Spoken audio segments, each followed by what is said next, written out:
What do you Mm. think leaders are most commonly missing, and why do these human elements matter so much? Why do we fail to take them into consideration?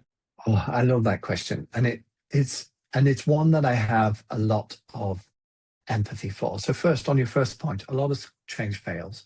We know, like from big McKinsey studies, for example, across organizations, not just schools, that 70% of change doesn't last. Mm. 70%.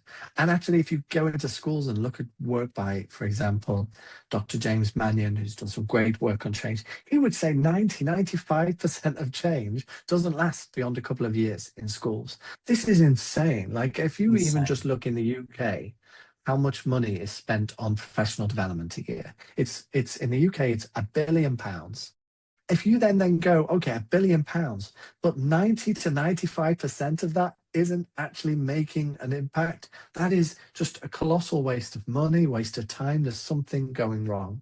And for us in our work and our research looking into this, we were coming across time and time again that it was that human element that seemed to be missing. And the reason I have a lot of empathy for it is because change is really hard. It is like really, really hard. Mm. And it's hard for a number of reasons, but one of the reasons that makes it so hard is that humans naturally resist change. Mm. It is like our default stance. It's a threat response, right? Like if Yeah. someone says something, we're going to do something different. Our natural instinct is not to just embrace change. We're not programmed that way.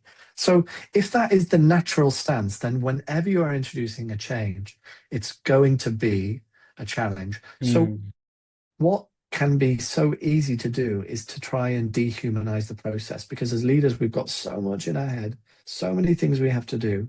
So in order to cope with that, to cope with the challenge, we codify, we put things into clear policies, we bring things really down into a small controllable actions that we can take, and it feels all of a sudden we're in control because we're going to do X, Y, and Z.